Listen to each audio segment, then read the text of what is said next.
Lucas, capítulo 6, do verso 6º ao 10º.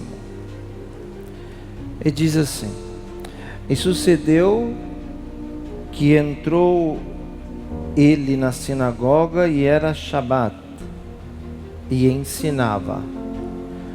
Achava-se ali um homem cuja mão direita estava ressecada. Os escribas e os fariseus observavam-no,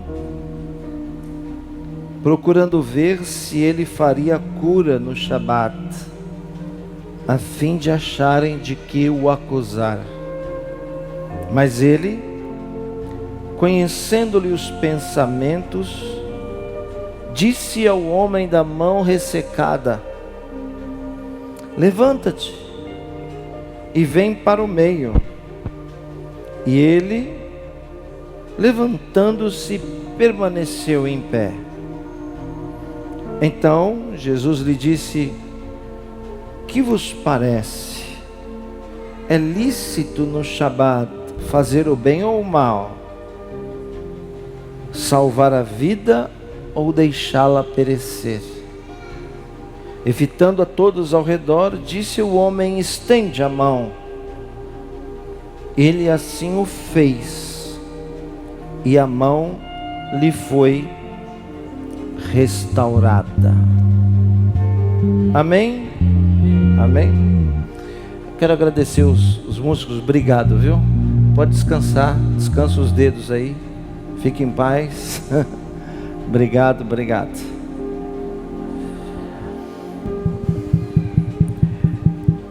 Eu quero começar dizendo algo que você precisa tatuar na sua mente. Ou seja, algo que você nunca poderá mais se esquecer. Tudo o que a Bíblia diz é muito mais do que você possa entender. Tudo que está escrito vai muito além da sua percepção, da sua captação humana. É por isso que nós entendemos que a Bíblia é um livro que possui 4 dimensões. 4 dimensões são os níveis que nós precisamos mergulhar para captar a essência daquilo que está escrito. O primeiro nível é chamado de Pshat. O segundo de Remes. O terceiro de Drash. E o quarto de Sod. O mais alto nível é chamado de Sod. Sod quer dizer secreto. O nível mais baixo é chamado de Pshat. Pshat quer dizer literal. A maioria das pessoas que me escutam nessa noite olham para a Escritura apenas no nível literal, Pshat. Remes é a tradução da palavra ensinamento, e Drash quer dizer figurativo. Por que eu estou falando isso?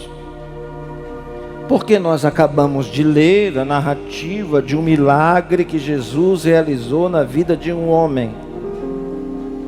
Você já leu, já ouviu várias vezes. Mas eu te garanto, nunca da forma com que você vai ler e ouvir agora.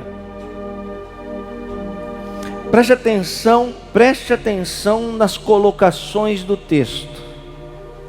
o autor vai dizer assim, ó uma palavra a ser grifada. O autor vai dizer assim: Jesus estava num culto. A sinagoga era o lugar de culto nos dias de Jesus. Não existia igreja. Jesus nunca entrou numa igreja. A igreja surgiu 300 anos depois. O primeiro templo, 300 anos depois. Então Jesus vai para o culto, para o templo, e o dia ele vai grifar. Ele vai dizer assim: e era Shabat. Se isso não fosse importante, o autor não iria dizer. Se ele está na descrição do milagre dizendo propositalmente que aquele dia era Shabat, é porque tem um propósito.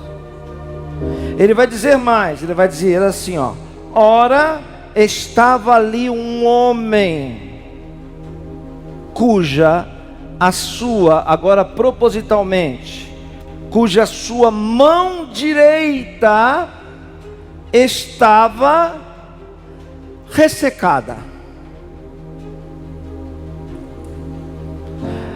O que o texto quer dizer é muito mais do que o que você está ouvindo.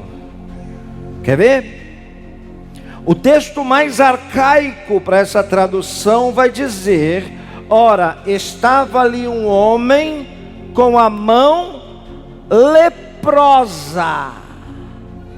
Propositalmente o autor vai dizer: e era a mão direita. Será que são informações dadas ao vento? Não. Tudo isso aqui tem a ver com você aí. Eu não estou pregando a história bíblica. Deus está usando a história bíblica para falar de você. Deus está falando com você. Então, observe, a mão leprosa, conhecida atualmente como hanseníase. O que é a hanseníase? A hanseníase é uma enfermidade, é uma inflamação, é uma espécie de câncer que brota no maior órgão do corpo humano. O maior órgão do corpo humano é a pele. Lembrando que a pele é responsável por uma das 5 portas de percepção do corpo humano. Ou seja, é a pele responsável pelo tato. Não existe tato nos olhos. O tato é consequência de transmissão da pele. Sendo assim, de suma importância, porque a pele tem o papel de proteger. Redobre sua atenção, por gentileza.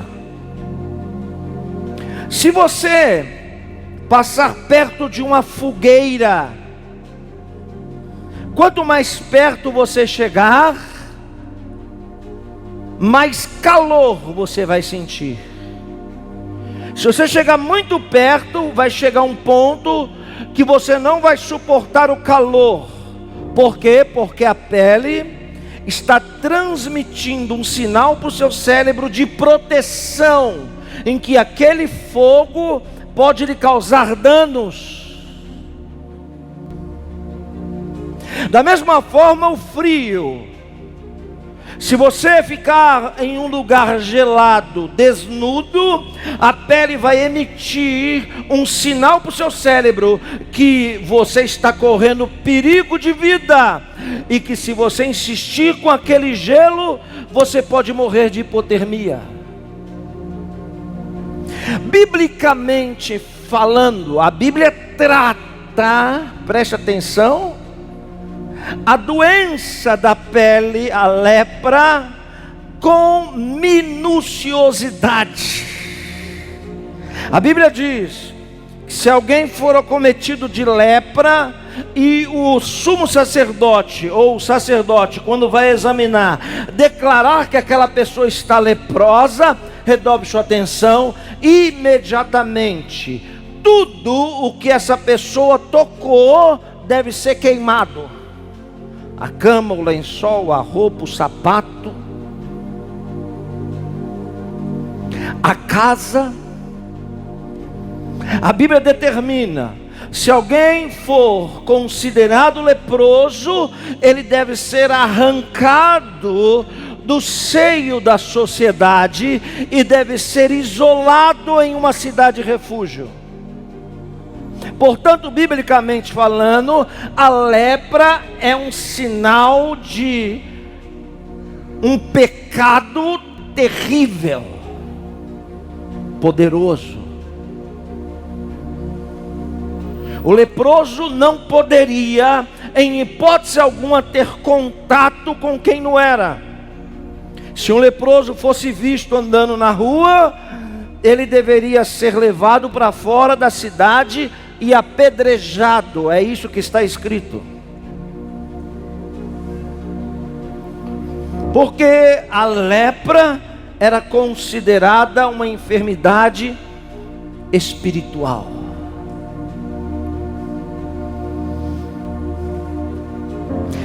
O patriarca Jó ficou leproso no ápice da sua provação. Em estágio máximo, a lepra que Jó teve consumiu as cartilagens. Jó ficou sem as orelhas, sem o nariz, a ponta dos dedos, as unhas apodreceram, caíram,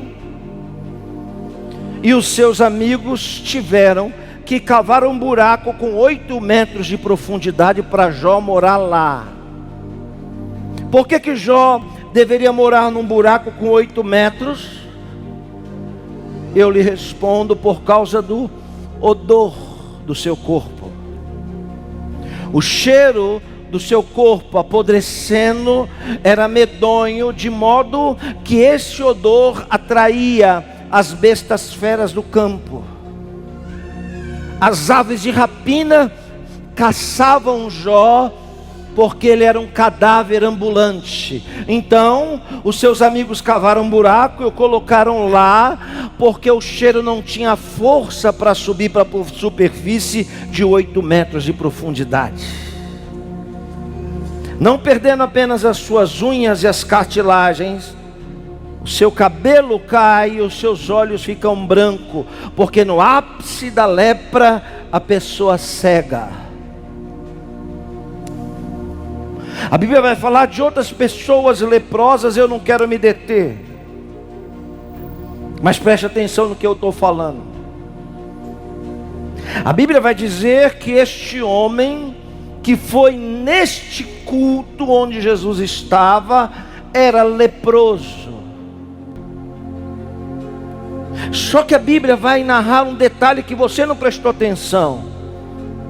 A lepra miraculosamente havia estancado no punho. Porque uma das características da lepra, primeiro, a lepra tira a sensibilidade do corpo. Ou seja, se você vem para o culto, não chora, não glorifica, não exalta, não se interessa, é porque você já não está mais sentindo nada. Se não está sentindo nada, pode ser que esteja leproso. Porque alguém leproso, você pode pegar a mão de um leproso e botar no fogo, ela vai derreter e ele não vai sentir nada. Você pode pegar o dedo de um leproso e cortar de machado, ele não vai sentir nada. Então, uma primeira característica da lepra: insensibilidade. A minha pergunta é clara, você não responde para mim, responde para você. Quanto tempo faz que você não sente a presença de Deus? Quanto tempo faz que você não entra aqui e não tem pelo menos uma lágrima para apresentar para Deus? Porque as lágrimas, elas saem pela janela da alma. Lágrima é linguagem que Deus interpreta, não é palavras que Deus interpreta, mas é essa, porque é o gemido inexprimível, é o seu espírito que está adorando. Primeira característica, insensibilidade. Segunda, por que o leproso não pode viver em comunidade? Simples, porque a lepra é uma doença altamente contagiosa. Se o leproso tocar em alguém, abraçar alguém, ainda que não seja por maldade, essa pessoa fatalmente ficará enferma também. Então ele deve ser levado para o isolamento. Ele não apenas perde a sensibilidade, ele vai perder tudo o que o cerca. Ele vai viver isolado. Miraculosamente, preste atenção, essa lepra na mão deste homem deveria passar para o seu antebraço, para o seu braço, para o seu tronco, e deveria consumir a sua alma. Mas a Bíblia fala a verdade, ela diz que apenas a mão estava leprosa. Ou seja, esse homem já havia experimentado um milagre sobrenatural de Deus na vida dele. Olha o autor, ele vai dizer assim: e não era qualquer mão não, ele propositalmente vai dizer, era a mão direita. Veja como é mais do que você lê. O que quer dizer isso? Simples. Todo lado direito é o lado de honra. Todo lado direito é o lado de exaltação. Todo lado direito é o lado de bênção. Todo lado direito é o lado de milagre. A minha pergunta é: onde Jesus está sentado agora? 1, 2, 3. À destra, à direita, porque lado direito é lado de honra. A Bíblia vai dizer que ele tem o lado direito deformado. Ora, se positivo e negativo existe, então algumas áreas na vida desse homem não funcionava. E quando nós falamos de mão, agora não sei se eu entro aqui porque é muito profundo. Eu falo ou eu pulo? É para falar ou é para pular? Fala? Tá bom. Pergunta é: por que nós temos 10 dedos nas duas mãos? Observe que nós nem precisamos tanto deles. Tem gente que com 9 já faz um arrebento.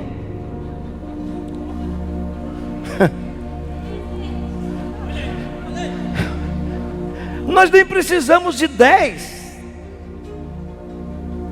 Preste bem atenção. Com 3 nós já conseguimos fazer qualquer coisa que nós fazemos. Com 3. Mas então por que temos 10 na mão e 10 nos pés? Eu vou lhe explicar porque 10 é o número mais importante da Bíblia. O número mais importante não é 7, não é 3, não é 12, não é 1, é 10. Eu poderia ficar 40 minutos só falando do número 10. Mas eu não vou me deter aqui. Por que nós temos 10 dedos nas mãos e nos pés? Ouça, você não vai ouvir isso mais em lugar nenhum. É simples, porque no mundo espiritual nós temos a semelhança de uma árvore. Você não é assim no mundo espiritual. No mundo espiritual você é semelhante a uma árvore. Olha o salmista: como árvore plantada junto a ribeiros de águas. Ele não está falando de árvore, ele está falando de gente. Ó Jó, estou me sentindo como a árvore que foi cortada no seu tronco. Olha Jesus falando, toda árvore que não der fruto, ele está falando de gente, não é de árvore,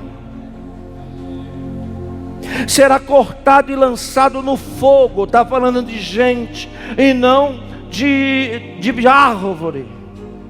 Vou dar outro exemplo, o cego chegou para Jesus e disse, eu quero enxergar.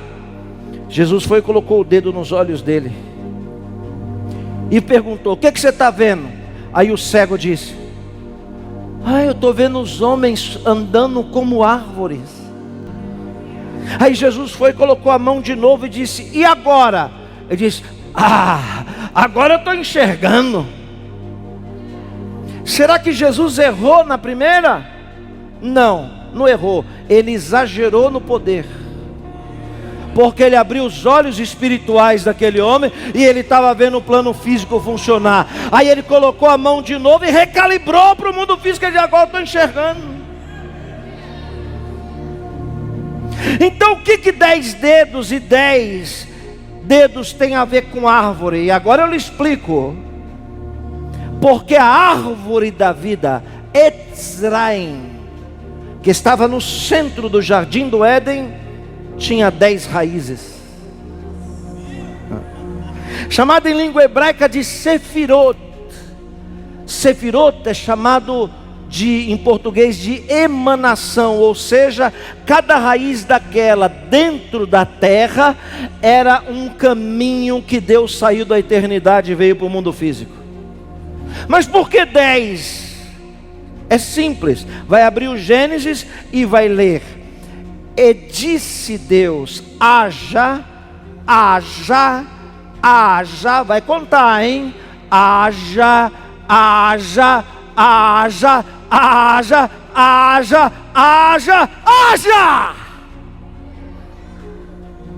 Ele não falou haja 11, ele não falou haja 9, ele falou haja 10 vezes. Cada vez que ele falava haja, ele descia no mundo físico e entrava na terra. Quais são essas emanações divinas? O judaísmo ensina que as do lado direito são chamadas, por exemplo, de Malchut, reino. Chokhmah, sabedoria. Brachot, as bênçãos na mão direita. Aleluia. Ou seja, 5 das 10, porque as esquerdas é de juízo, são duras. Então as direitas são as de bênção. Vou explicar. Quando Deus fez o mundo inteiro, Ele fez falando. Quando Ele vai fazer o homem, Ele vai fazer com as mãos, porque somos os únicos seres que Deus fez para Ele tocar e para Ele nós tocarmos dele de volta. Deus não fez o homem caído, morto, não.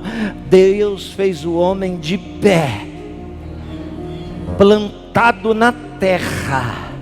A palavra Adam quer dizer vermelho. Olha o nome do primeiro homem, Adão. Adão quer dizer vermelho porque era de barro. Com 2,5 metros de altura, o Eterno o esculpiu, com os pés enterrados dentro da terra, porque era a matéria-prima do ser humano, o barro. O barro inerte, um boneco, o Eterno foi e soprou. E aí o homem passou a ter algo de cima e não da terra. Primeira coisa que ele faz, ele tira os pés da terra, porque a terra não domina mais ele, e ele passa a ter domínio sobre tudo o que está sobre a face da terra. Alguém profundamente vinculado com as coisas desse mundo, ele não tem o ruach de Deus.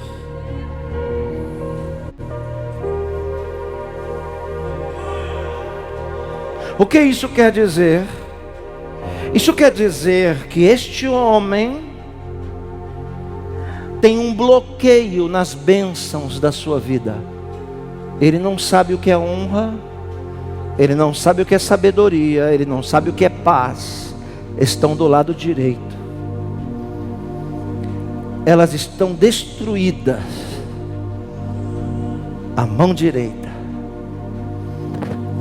Eu vou ganhar tempo porque eu tenho que terminar 9h30. E eu preciso sair da introdução, que eu ainda estou na introdução. Então, para não te cansar, eu vou pular.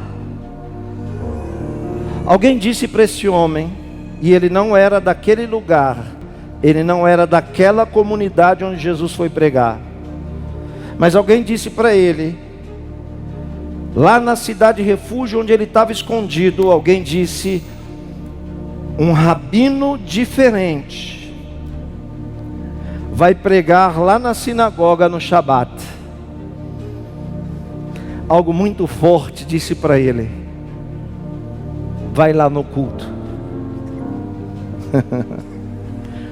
Quando algo muito forte diz para você, vai lá no culto, uma guerra se arma, porque um outro algo também muito forte vai dizer: não vai lá no culto. O diabo deve bater na cabeça dele: se você for, você morre. Alguém vai descobrir que você é leproso. Se você for, você não sobrevive. Alguém vai descobrir o seu defeito, a sua lástima, a sua vergonha, a sua dor. Não vai. Mas do outro lado, algo muito forte dizia: vai. Porque as maiores guerras acontecem aqui. Por algum motivo, esse homem deve ter enrolado um pano na sua mão leprosa, sob o risco de morrer. Ele enrolou o pano, botou a mão debaixo das roupas e foi. Quando ele chegou na humilde sinagoga lá, senhora, quando ele chegou lá, a multidão estava dobrando a esquina.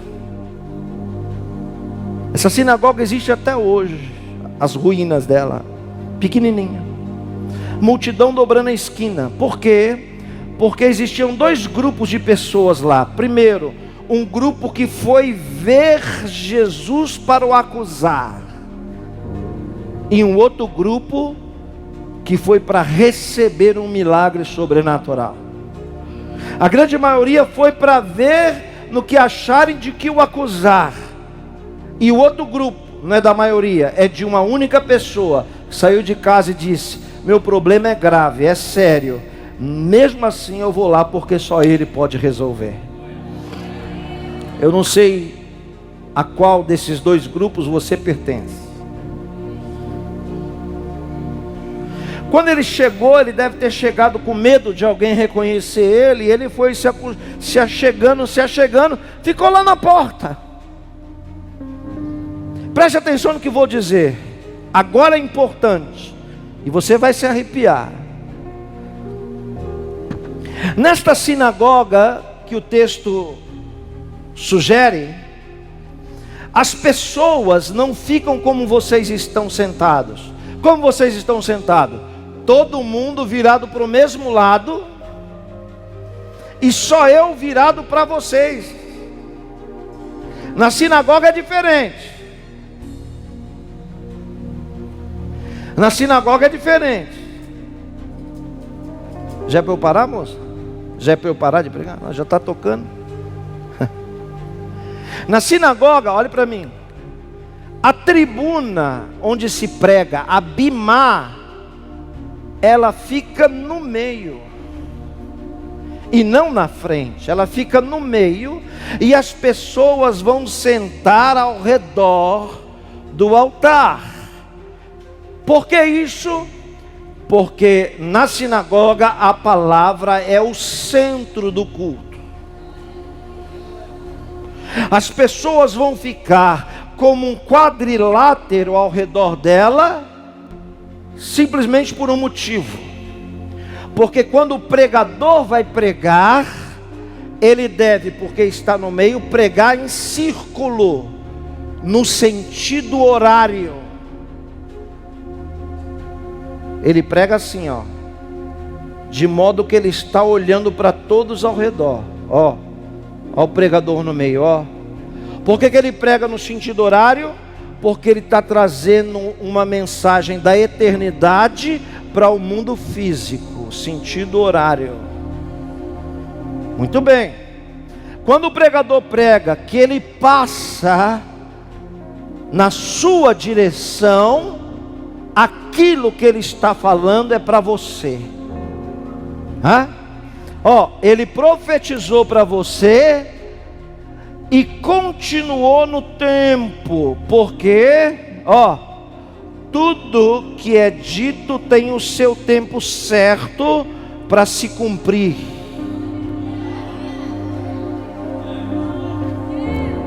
Jesus está no centro pregando, e ele faz o seguinte: ele vai passando, quando ele chega na direção do homem leproso, olha o que ele fala: Hey, você, não, você, chegou no cara. Quando chegou nele, o leproso disse: eu? Jesus disse: sim, você. Aí a guerra aumenta, porque o diabo vai dizer o que para ele? Aí, tá vendo? Eu não te avisei que iam te descobrir? Agora você vai morrer. Jesus diz assim para ele: você, duas coisas que você tem que fazer a partir de hoje. Primeira, se levanta. Por que se levanta? Profeta Ezequiel, o Eterno diz: levanta-te, pois, ó filho do homem, e falarei contigo. Deus não fala com gente prostrada e caída. Deus coloca o prostrado de pé para falar com ele face a face. Olha o que Jesus fala: você levanta. E hoje Deus está levantando pessoas aqui no nosso meio que estavam caídas. Levanta e vem para o meio. A prova de que ele está pregando, girando, é que ele deu a ordem e continuou girando. Porque o texto vai dizer: e fitando os olhos a todos ao redor, perguntou. Liberou a palavra lá, mas agora ele vai perguntar: o que se deve fazer no Shabat? Salvar ou deixar morrer? Curar ou deixar enfermo? E o homem está lá. Quando Jesus volta no tempo, de novo na direção onde o homem está, no meio, de pé. Por que Jesus não falou: você aí, recebe agora aí onde você está? Não, Jesus diz: se levanta, tenha postura. Viu, irmã? Ouviu? Sua casa está dos avessos porque você não tem postura. Só reclama, ó vida, ó céus. Para de reclamar, sacode essa poeira e dá a volta por cima. Deus está falando para você, meu amigo, vida financeira destruída, arruinada, não sabe o que fazer, pedindo todo dia para Deus uma estratégia para mudar esse jogo. E Deus está dizendo: simples, é só você se levantar e fazer algo mais difícil do que se levantar: vir para o meio. Por que Jesus mandou vir para o meio? Porque o meio é o lugar mais difícil para se estar, é o ponto de equilíbrio da espiritualidade. Se você estiver na extremidade, muito santo, ou lá muito pecador, lá o milagre não acontece. Mas quando você chegar no centro da vontade de Deus, aí você vai estar apto para receber o milagre sobrenatural de Deus na sua vida. Vem para o centro. Imagina, senhoras e senhores, a guerra na cabeça desse homem. O diabo: você vai ir, vai ser envergonhado, vai perder, vai morrer. E ele veio.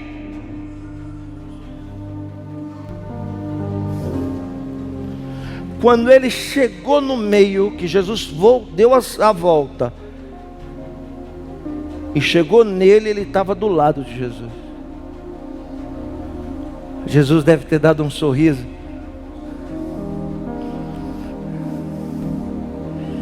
E disse para ele assim: estende a mão.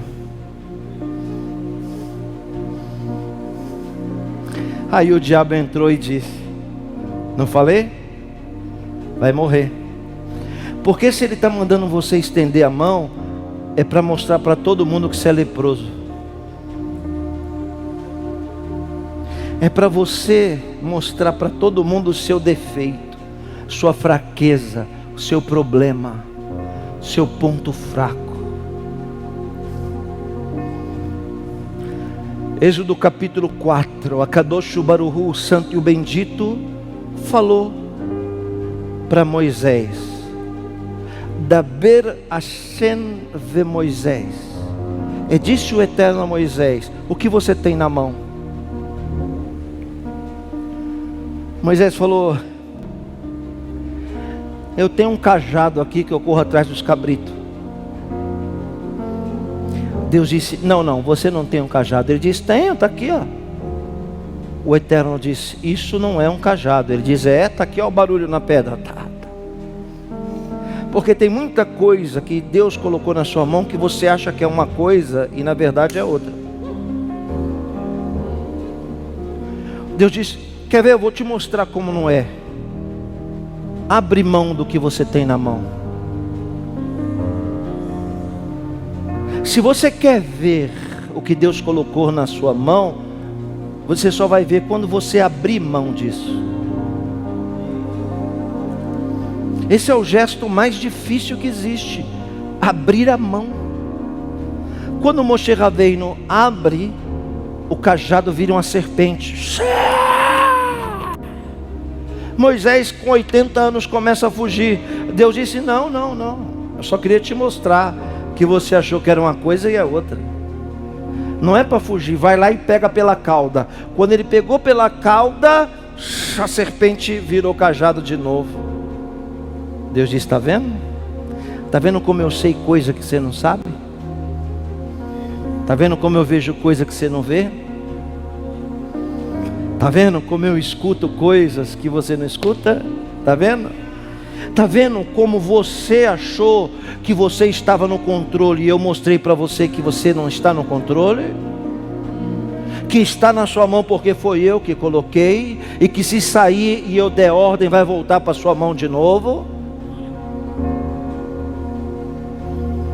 Sabe por que Deus fala para Moisés o que tem na mão? É simples. Quando você entra aqui, Deus não olha para o tamanho do seu cabelo, para o tamanho do seu braço, da sua... Não, a única coisa que Deus olha é para as mãos. Porque está escrito: ninguém apareça perante mim de mãos vazias. Quando nós entramos, Ele olha para as mãos. Por quê? Porque todas as obras que nós realizamos, boas ou más, estão aqui, ó, marcadas na palma da nossa mão. A chave, Provérbios, a chave da vida e da morte está nas suas mãos. Quer a prova do que eu estou falando?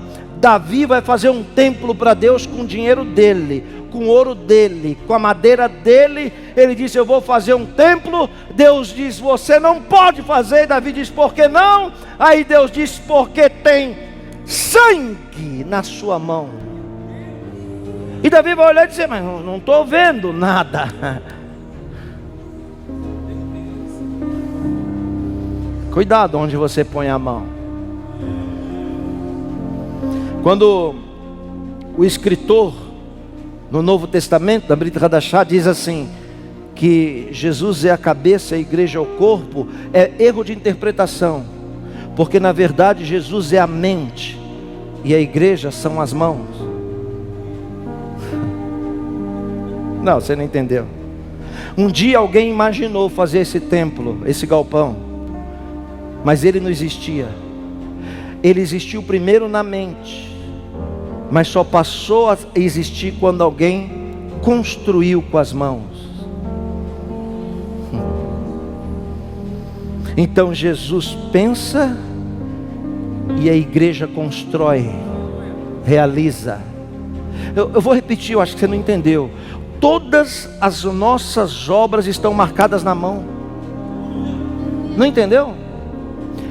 Colocaram coroa de espinho, chicote nas costas, no peito, nas pernas. Agora, neste momento, nenhuma marca de espinho Jesus tem mais, e nenhuma marca no chicote tem mais. Mas uma única marca persiste. Quando você peca, você tem que morrer. Não morre por quê? Porque Jesus entra na frente e diz: não pode matar. Deus diz: mas por que não pode? Aí ele vai e mostra: por causa dessa obra aqui, ó, na palma da minha mão, realizada lá na cruz do Calvário.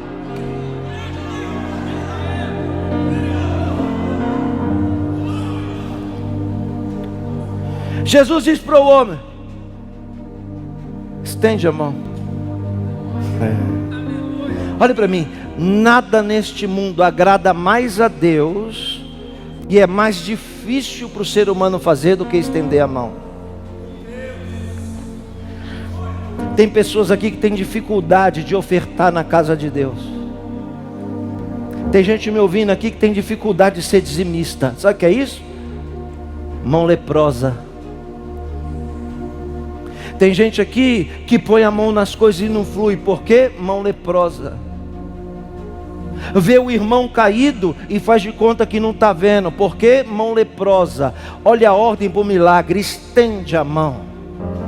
Olha o que Deus disse para Moisés: estende a tua mão.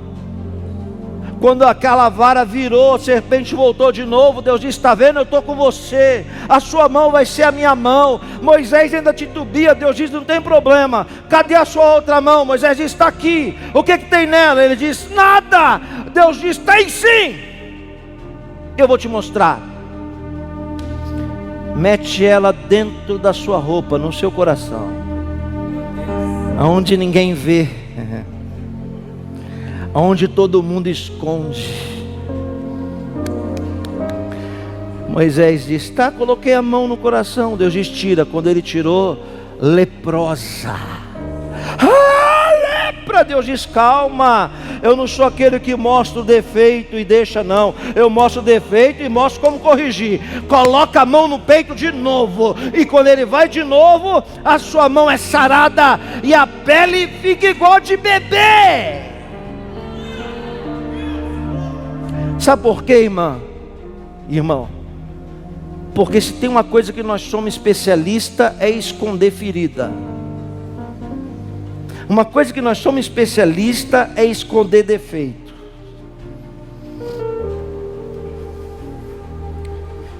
Muito tempo atrás alguém apareceu lá em casa para namorar minha filha mais velha. Tudo bem, moço? Tudo bem. Me fale sobre você. Eu aquilo. Para. Eu não quero saber das suas virtudes. Não, eu sou trabalhador. Não, trabalhar não é virtude, é dever. Me conta o seu defeito. Olha na bolinha do meu olho e me diz: qual é a sua lepra mais dolorida? É essa que a gente esconde, porque a gente é especialista em esconder defeito. Eu trabalho com carro antigo há 26 anos. Ô, Habib, tem um carro aqui maravilhoso, assim. Eu não quero saber das virtudes. Me fala qual o defeito do carro. Sabe com quem que eu aprendi isso? Com Deus. Porque para Deus só vale o que ninguém vê. O que você faz e todo mundo vê, você já recebeu o seu galardão. Mas se você quiser que Deus responda a sua oração, não ora no meio do povo, não. Entra no seu quarto em secreto. Não vai ter ninguém para te aplaudir, para te ver. É lá que vai vir a resposta de Deus. O que a sua mão direita faz, você não precisa contar para a esquerda. Então para Deus só vale o que você faz e ninguém está vendo. Aqui você canta todos os hinos, pula, aplaude, roda. Mas e quando você está sozinho na frente do computador? O que você faz? É aí que ele está contando. Eu vou parar. Outro dia eu continuo essa mensagem por causa da hora. Melhor parar, né, irmão? Hã? Para? Pode continuar? Pode mesmo? Não é todo mundo não, viu? Quem quer que eu pare, diga amém. Olha lá. Quem quer que eu continue, diga glória a Deus. Vou ficar com a maioria. Estende a sua mão. O que o homem tem que fazer? Olha aqui para mim. Olha aqui. Se você começou alguma coisa, termina. Vai até o fim. Não para pela metade não. Deixa de ser frouxo. Vai até o fim. O homem estava ali, venceu tantos obstáculos para estar ali. Jesus disse: pode estender a mão. Olha ele, ó, olha ele, ó. Já esperando, né? O que ele está esperando? Alguém gritar: leproso! E ele ser arrancado para fora e apedrejado. Quando ele estende a mão, ninguém gritou leproso.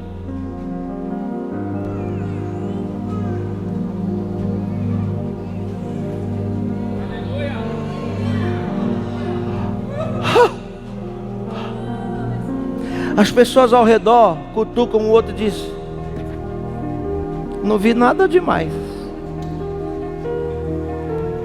Claro, ninguém sabia. Só dá valor para o milagre quem sofreu, quem viveu. Então não espera lá na sua casa todo mundo te aplaudir, as pessoas te honrar, dizer que foi a grande obra. Não. Quem tem que dar valor para o que Deus faz na sua vida é você e não os outros.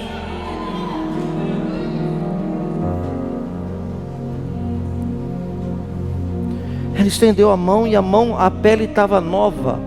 Ele olhou para Jesus e ficou sem entender nada. Ele não entendeu nada. E eu não sei por que você está querendo entender tudo. Você não precisa entender nada. Melhor o fim das coisas do que o princípio dela. Agora eu lhe pergunto e já lhe respondo: quando foi que este homem foi curado? Na hora que ele chegou lá no meio e estendeu a mão? Não. Porque se fosse isso, Jesus não seria quem ele foi. Ele quebraria a palavra de Deus que proíbe o leproso de entrar na casa sagrada. Se ele aceitasse aquele leproso ali, ele estaria indo contra a própria palavra. Ele não poderia fazer isso. Então quando é que o milagre acontece? Quando ele sai de casa determinado a viver o milagre. Ele saiu de casa: ai, eu estou leproso, ai, eu estou leproso. Não, ele não estava mais. Ele só não sabia. Porque existe um tempo certo para Deus manifestar a obra na nossa vida. Deus já fez o que tinha que fazer, mas você ainda não está sabendo. Tem um tempo para as coisas se manifestarem. Eu te garanto, quem está falando não é um iniciante, não. Apesar de não parecer, nesse ano eu completo 30 anos de altar. 30. Você não tem nem a metade do que eu tenho de ministério. Talvez o que eu tenho de ministério é mais tempo do que você tem de vida. Então quem está falando não está falando besteira. O Eterno desce aqui nessa noite, tão certo como essa luz que me ilumina, para dizer a você: descansa o teu coração, porque a obra já está feita, a providência já está dada, o milagre já aconteceu. É você que ainda não percebeu, é você que ainda não sentiu, é você que ainda não deu conta. Mas se você continuar vindo para minha casa, eu vou desgastar essa incredulidade cada vez que você entrar ali, e eu vou mostrar um pouquinho da nova pele, da nova sensibilidade que eu estou te dando. Onde estão as pessoas que entendem o que eu estou pregando aqui? Pode glorificar o nome dele nessa noite.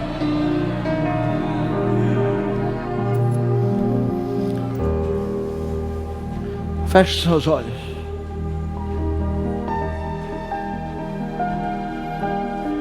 Pega a sua mão direita e põe no seu coração. Vai lá.